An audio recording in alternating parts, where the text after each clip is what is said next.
I am Felipe Munoz, and today we're gonna talk about the EVs, how affordable they are, really, truly, and how far the industry is from the mass adoption, and how this can be a challenge for the majority of the industry outside China, of course. So thanks for joining. I'm going to present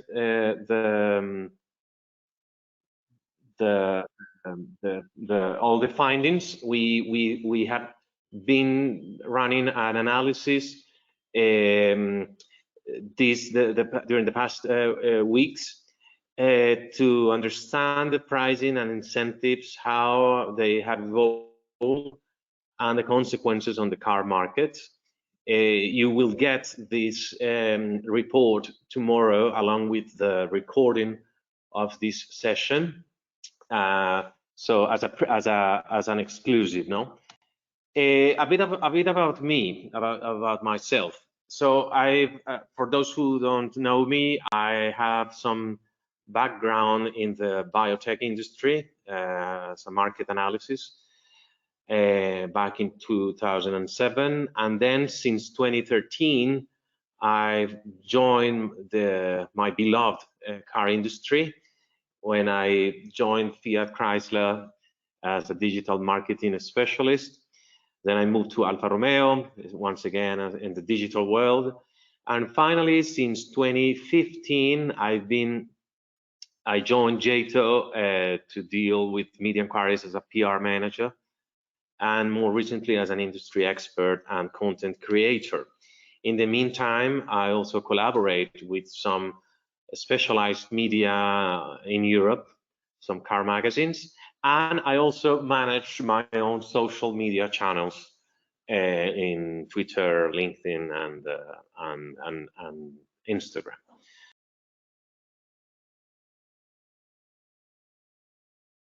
Saying that today we're going to talk about the incentives, what happened in 2022 compared to 2021, how affordable are really the EVs, specifically in 3 regions, China, the US, and Europe.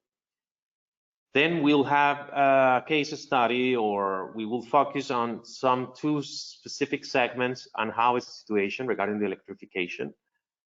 Then after this, we will talk about the role of the Chinese EV, how the Chinese EV is becoming a challenge or a threat to the Western car makers. And finally, we're gonna talk about the position of the emerging markets regarding the electrification, how far they are, and if this trend is challenging in the mature markets or the developed world, how difficult it is for the emerging markets. So let's start. What happened to the incentives, EV incentives, between 21 and this year, and what is expected to happen in 2023? As you can see here, we chose the most relevant markets in terms of volume or market share for EVs. And as you can see, in most of these markets, the trend is to reduce incentives. In China, for example, we saw a reduction of 30% on the average incentives. And so the incentives fell from 7.3% of the average price of an electric car in 2021 to 5% this year. The government has been clear that the industry to go on without incentives. Of course, the Chinese government has been actively involved on the promotion and boosting this industry through very generous packages, incentive packages, but China is getting ready to survive without them, and they are getting ready also to export these electric vehicles, as we will see in the coming minutes. Then in the US, we also have seen some restrictions, especially recently the announcement of giving the incentives to the cars that are assembled in North America. This is likely to be the case in Europe, according to the latest news. Europe wants to replicate this regulation. In the UK, for example, they are closing the grants on plug-in electric vehicles, which is, in my opinion, a mistake.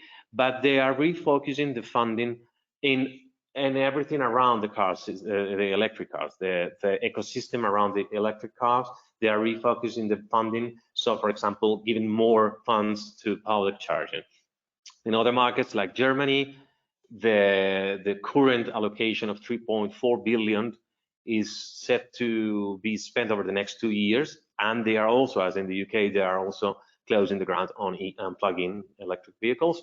In France, they just extended the incentive package until December this year. It's not clear what's going to happen next year. In the Netherlands, there is a relaunch of the program with slower premium grants. And in Norway, there has been a removal of the VAT exemption for those EVs which prices over 49,000 euros. So as you can see, the trend is to get rid of these things or to reduce them, because no industry can depend on incentives forever. This is something that the car makers know, but the reality today is that they still depend a lot on these grants, as you can see from in the coming slides. Are really EVs becoming more affordable? Well, it depends on where you go. In China, for instance, it is absolutely the case. In 2015, the average price of the electric cars available there was above 65,000 euros. Today, we are talking about 32,000 euros, which is a massive drop.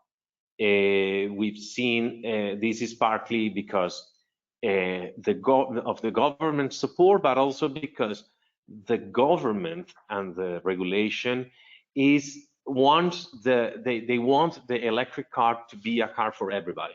So you can see a lot of mini cars, electric cars with very small ranges at very crazy prices compared to the West. Because as you can see in Europe, for example, the situation is quite difficult. It's quite different.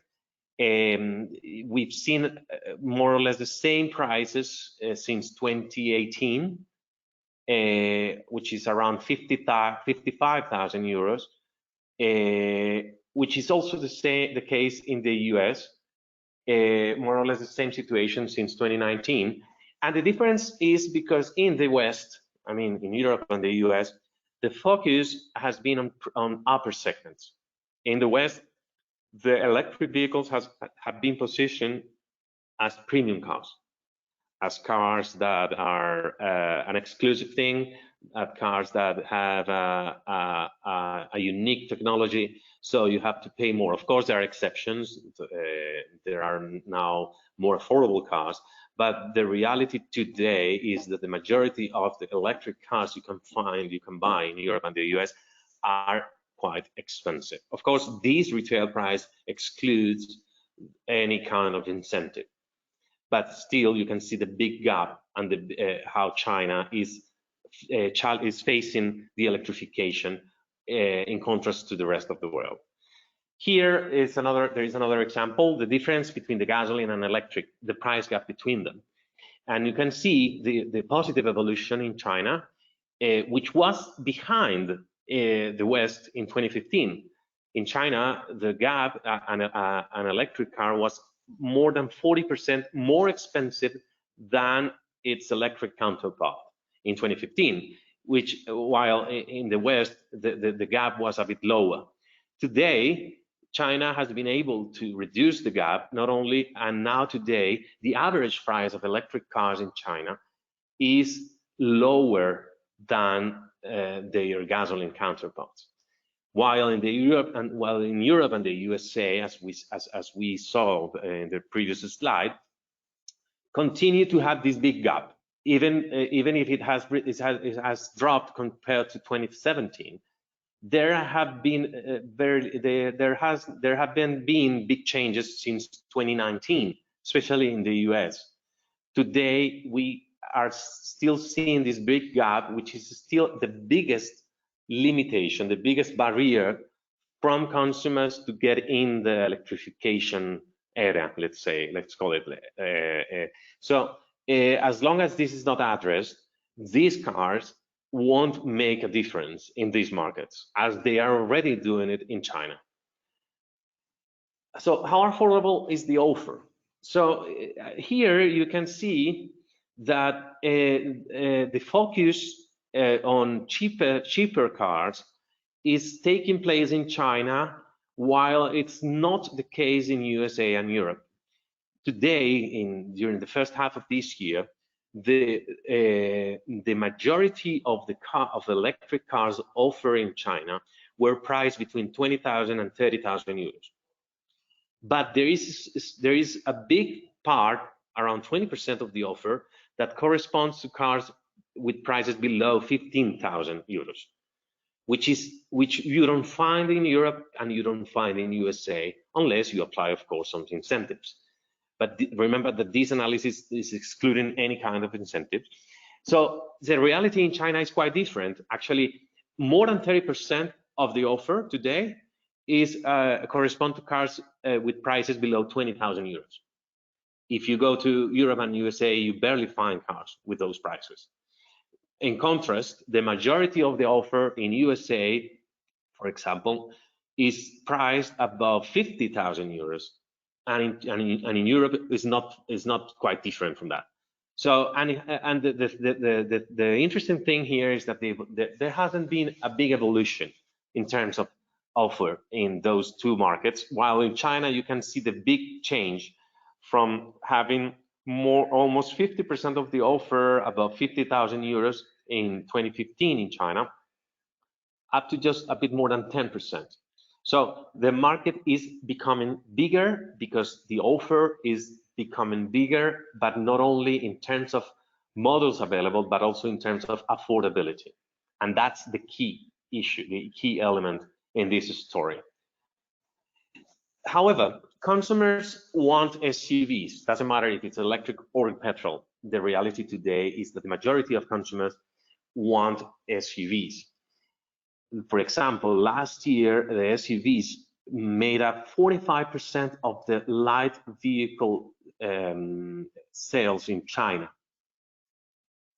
And when you look at the price of the SUV offer, you find that this year the average price of electric SUVs is lower than the gasoline ones, which is a big thing, because until now, the majority of the growth of the demand of electric vehicles is happening because of regular body types. So Tesla took off thanks to the Model 3, which is a sedan. In China, so far, most of the electric vehicle sales correspond to mini cars, which are city cars. And in Europe, the majority of or a big part of the electric vehicles sales correspond to luxury or premium cars. But until now, you have barely seen SUVs. In China today, the situation is different. Now we've seen much more electric SUVs, up to the point that their average price is lower than their gasoline counterparts. In USA, we have pretty much the same situation in China regarding the importance of SUVs within the overall market, 54%. But there is still a big gap. And then if you want an electric one, you would have to pay around 11,000 euros more to get it, which is more or less the same case in Europe. In Europe, almost half of the sales last year corresponded to SUVs, but even worse than in the US, the gap is higher between an electric and a petrol. We have to remember that even if the majority of the offer in Europe and the US is still of electric cars is still around the traditional body types, consumers do not differentiate if this is electric or gasoline, they just want SUVs, as you can see here from these numbers. This is another interesting slide I brought to you because it shows the differences between what the market is offering and what the consumers are buying. And here you can find a almost perfect correlation between the offer and demand in China. I mean, the offer is quite aligned to what the consumers are buying. And you can see here that 19% of the demand in China correspond to cars, to very cheap electric vehicles, which is the same percentage of the cars that are available, electric cars that are available there, which is not the case in Europe and the US. Because in Europe and the US, even if the majority of the offer is concentrated in the upper segments, or those cars with prices above 50,000 euros, the demand is not telling that. And the demand, of course, is telling that, yeah, they are buying, they are looking for more affordable ones. But the problem is that there isn't enough offer. There aren't enough models to buy. So as long as this is not addressed from the car makers and the governments, we will continue to see these cars playing a minor role, even though they've gained a lot of traction over the last months. We're talking of about 11% market share for electric cars through August this year, for example. They are still not changing anything. So what's the role of the Chinese electric vehicle? This is quite important to understand because we are talking about very affordable Chinese cars that today are playing mostly in China, but they want to go global. Today, the cheapest electric vehicle that you can find in China is the Dongfeng Fengong Mini EV, which is a direct competition of the Wuling Hongguang Mini EV, which is the top-selling electric vehicle in China, which is priced at a bit more of the entry-level version is around 4,000 euros. If you want the cheapest electric car in USA, you will have to get the basic Nissan Leaf for almost 6 times, or even more than 6 times the value of the Chinese one. In Europe, we're talking of 4 times the price of the Chinese one for a smart EQ42. So there is the gap here is a perfect example of what China can do when it is making electric cars. Because, for example, when you look at the gap between the average retail price of all cars in China, Europe, and the US, you don't see big differences. For example, the average price of all of the cars, electric and internal combustion engines, that were sold in China during H1 was 46,000 euros, while in USA we're talking of 49,000 euros, and in Europe 47,000 euros. So there are not big differences in terms of the whole market, but there are very big differences when we talk about the electric vehicles. And that's the key element here, the key point, because these cars, these electric Chinese cars, are going to play an important role in the industry if the West doesn't take actions. Today, the made in China cars, they make 2%, for example, of the sales in Europe of all passenger cars sales, including all body fuel types. Their market share in South America is around 7%, or in Australia, New Zealand, 9%. But which is still small, for example, especially in markets like North America or Europe. But when we talk about the electric vehicles, the situation is quite different. And we are talking of around more than half of the electric vehicles sales in Australia and New Zealand, almost half of these sales in Southeast Asia, and 17% of those sales in South America, or 16% in Europe or Japan. So there is a big difference when it is about internal combustion engine cars and electric cars. Because yes, China arrived late to the internal combustion engine race. Yes, it's lagging behind its Western peers. But when it's about electric cars, they all started more or less at the same time, with the big difference that China has a massive and stable local demand and a strong support from the government, while the West, in this case North America, USA, Japan, or Korea, their local markets barely grow. Those are mature markets that don't grow anymore, and the government support is not as big as in China. So when it's about electric cars, their options, their potential, the Chinese potential is enormous. And so far, they've been focusing on the local demand because, as I said, China is still growing. But sooner or later, and actually it's already happening, they are exporting their made in China cars to everywhere. And they are having a quite success in the emerging markets, as you can see here, but also in markets like Europe. Of course, when I said made in China, it doesn't include only the Chinese brands, but also those cars produced by Western brands in China. So, for example, Tesla is already exporting its Model 3 made in China to Europe. BMW is doing the same with the iX3, or Dacia with the Spring.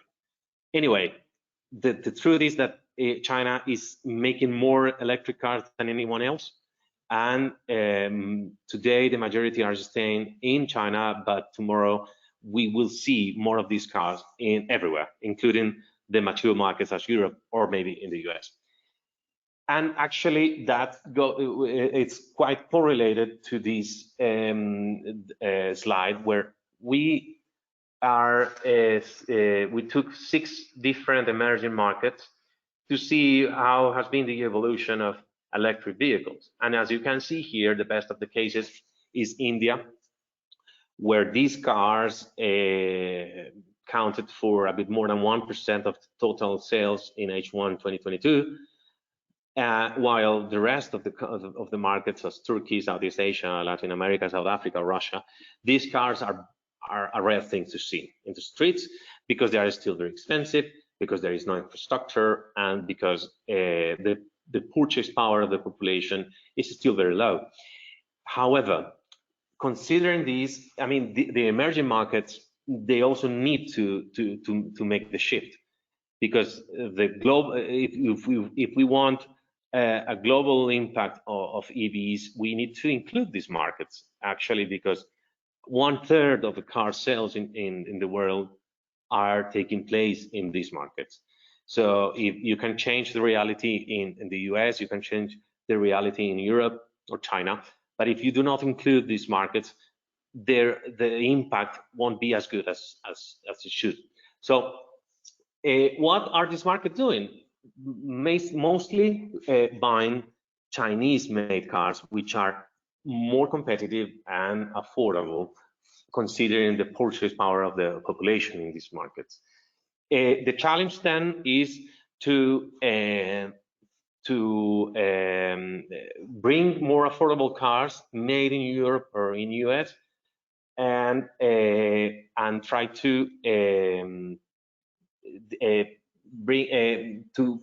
expand their presence before China does it. Well, a very good example is what MG is doing. The MG brand is doing with its electric cars in markets like South America or even the Middle East or the Southeast Asia. They are gaining a lot of traction with very competitive products and with affordable prices. The West needs to address this, and there is still time, but China is gaining a lot of traction so far. that's it for now. Now it's a session for Q&A. If you have any questions,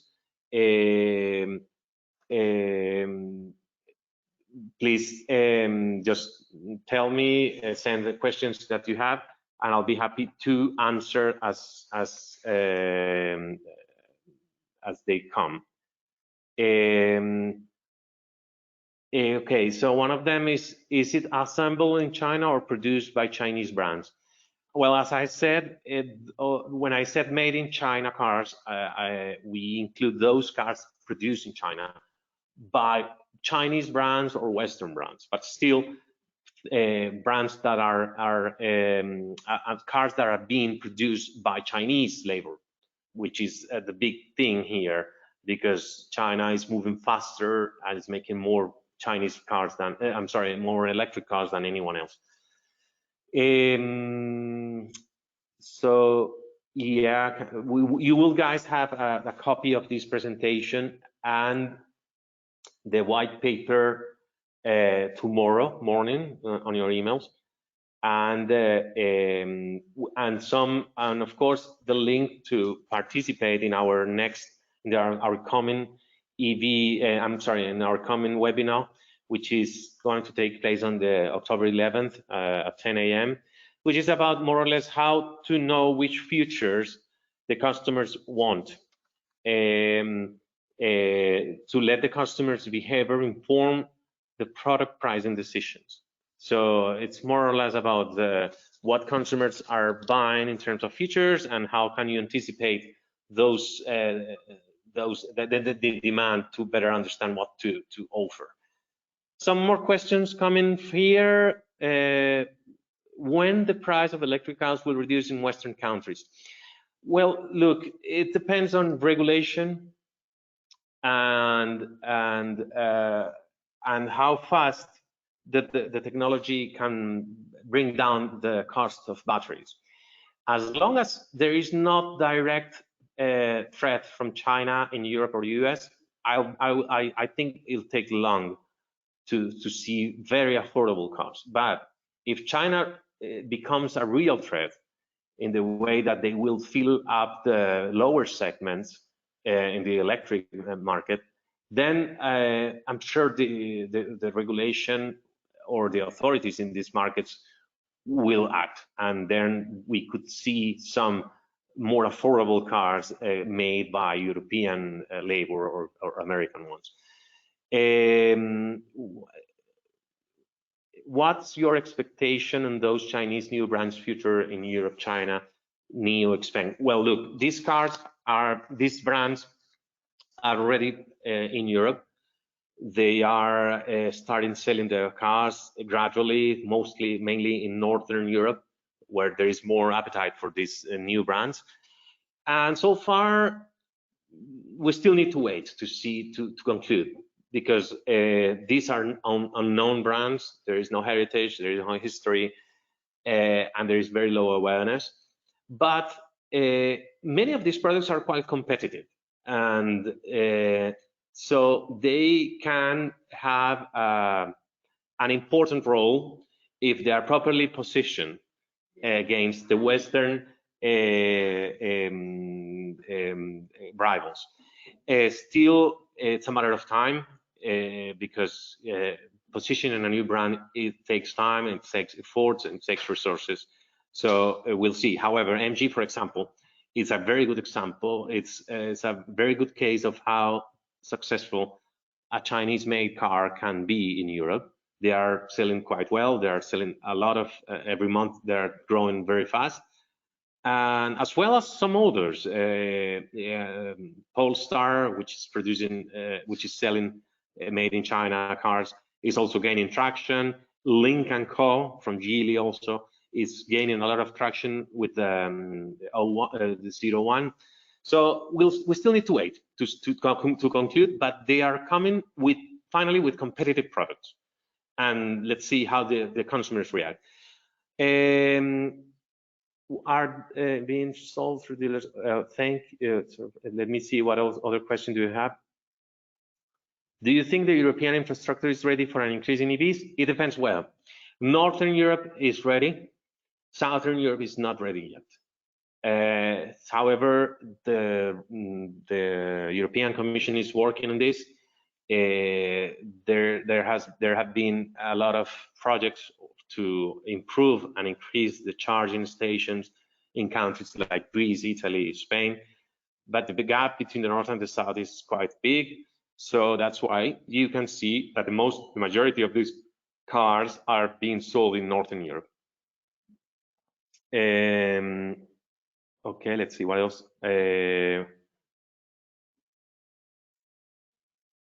Why Nissan failed to keep the lead of EV BEV market? Well, look, Nissan, along Renault and BMW, were the pioneers in Europe and in the West, let's say, before Tesla, when it's about electric cars. The Leaf, I think, was launched in 2010, the Zoe in 2012, and the i3 around 2012 too.